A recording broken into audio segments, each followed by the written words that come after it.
எல்லாருடைய மனசுல இருக்கிற ஒரே கேள்வி, ஜனநாயகன் படம் ஏன் ரிலீஸ் ஆகல? சென்சர் போர்டுல வந்து ஏதோ பிரச்சனையை ஸ்டாப் ஆயிருக்கு. அட்வொகேட் விஜயன் சுப்ரமணியன் பேசியிருந்தேன். அவர் பாத்தீங்கன்னா எனக்கு அவர் தான் அட்வொகேட். என்ன ஆச்சுன்னு பாத்தீங்கன்னா 18th டிசம்பர் வந்துட்டு ப்ரொடியூசர் ஆஃப் ஜனநாயகன் சென்சர் போர்டுக்கு அப்ளை பண்ணாங்க. 20th டிசம்பர் இந்த படத்தை ஆக்சுவலா அவங்க கமிட்டி மெம்பர்ஸ் ஃபார்ம் பண்ணி கமிட்டி மெம்பர்ஸ் வாட்ச் பண்ணாங்க. வாட்ச் பண்ண உடனே எப்பவுமே என்ன ப்ரொசீஜர்னா, படத்தை பார்த்த உடனே சென்சர் போர்டுல கையில எழுதி கொடுக்கணும் மெமோ. 5 பேரும் அந்த கமிட்டிக்கு ரெக்கமெண்ட் பண்ணிட்டாங்க UA certification subject to some cuts. 22ஆம் தேதி என்ன பண்றாரு, அந்த சேர்மன் ஆஃப் த போர்டு இருக்காங்க, அந்த சேர்மனுக்கு அது ஃபார்வர்ட் ஆயிடுச்சு. அவருக்கு 2 ஆப்ஷன் தான். ஒன்னு இத ரிவ்யூக்கு அனுப்பணும், இல்ல ரீஜனல் சென்சர் ஆபீசருக்கு அனுப்பணும். அவரும் ரெக்கமெண்ட் பண்ணி 22ஆம் தேதி அனுப்பிச்சார். 22ஆம் தேதி திருப்பி ஒரு லெட்டர் ஒன்னு இஷ்யூ பண்ணிருந்தாங்க. இவங்களுக்கு இந்த கட்ஸை கொடுத்துருங்க, UA-க்கு நாங்க ரெக்கமெண்ட் பண்ணிட்டோம் அப்படின்னு சொல்லிட்டு UA சர்டிபிகேஷன் ரெக்கமெண்ட் பண்ணாங்க. 22ஆம் தேதி பண்ண லெட்டர் பேஸ் பண்ணி 29th அன்னைக்கு என்ன பண்றாங்க, அவங்க எல்லா கட்ஸ் எல்லாம் பண்ணிட்டு அதை வந்து ஆன்லைன்ல அப்லோட் பண்ணிடுறாங்க. அப்லோட் பண்ணவன என்ன பண்றாங்க, ஓவராலா அந்த இருக்கிற மெம்பர்ஸ் சொல்றாங்க UA சர்டிபிகேட் கிராண்டட்.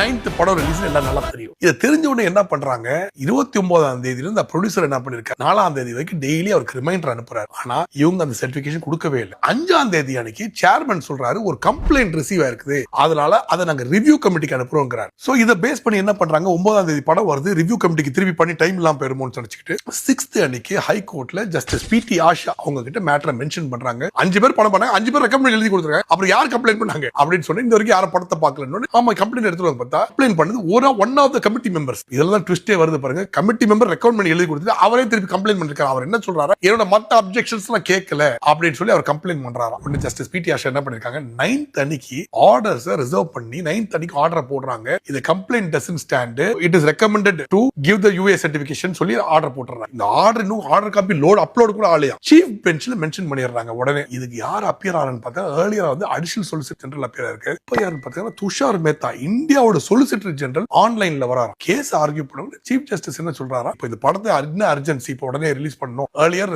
அந்த அவங்க PT ஆஷாவோட ஜட்ஜ்மெண்ட் ஸ்டே கொடுத்துறாங்க. இதுக்கு முன்னாடி பாத்தீங்கன்னா அப்ளிகேஷன் போட்டது 18, 20ஆம் தேதி படத்தை வாட்ச் பண்ணிட்டாங்க. 22ஆம் தேதி ஃபைனல் ஆர்டரே போட்டாங்க, ரெக்கமெண்ட்லாம் பண்ணி எல்லா சேர்மன்ல எல்லாம் ரெக்கமெண்ட் பண்ணி கொடுத்தாங்க. கிட்டத்தட்ட பாத்தீங்கன்னா 5ஆம் தேதி வரைக்கும் போயிட்டா இருக்காங்க. அவங்க நல்லா தெரியும் எல்லாருக்கும் 9ஆம் தேதி படம் ரிலீஸ் ஆகுது. அப்ப இதை பார்த்து நினைச்சுக்கோங்களேன், ஒரு அன்ஃபேரா எனக்கு தோணுதுங்க என்டையர் இதுல. இப்போ என்ன பண்ணிருக்காங்க, நான் மிஸ்டர் விஜய் சுப்ரமணியன் பேசும்போது இப்போ அவங்க அப்பீலுக்கு போயிருக்காங்க போல இருக்கு. Thursday அன்னைக்கு கேஸ் வருது. அதுக்கெல்லாம் எல்லாமே பாசிட்டிவ் இதுக்காக வெயிட் பண்றோம். ஆனா இன்னைக்கு ஆக்டர் விஜய்ங்கிறது ஒரு அவர் வந்து சர்வீஸ்க்கு வராரு, இன்னைக்கு மக்களுக்கு சர்வ் பண்ண வராரு, சொந்த கட்சி அமைச்சிருக்காரு, நல்லா பண்ணணும்னு எல்லாம் விஷ் பண்றோம். ஏன்னா பிகாஸ் தமிழ் ஜென்டில்மேன், நல்ல ஃபேமஸ் ஜென்டில்மேன், அவருக்கு பணம் தேவையில்லை, சோ ரொம்ப ஸ்ட்ரைட் ஃபார்வர்டா இருப்பாரு. இல்ல அந்த இந்த மாதிரி டைம்ல ஃபைனான்சியல் கிரிப்பிள் பண்ண ட்ரை பண்றாங்களோன்னு ஒரு டவுட் வர ஆரம்பிக்குது. ஆனா இதோட எண்டிங் எப்படி முடியும்னா, ஒரு லெவலுக்கு ஓட்டு வாங்குற மிஸ்டர் விஜய ஒரு 35-45% வரைக்கும் ஓட்டு வாங்கி கடைசியில் அவர் தூக்கிட்டு CM உட்கார வச்சிருவாங்க நான் ஃபீல் பண்றேன்.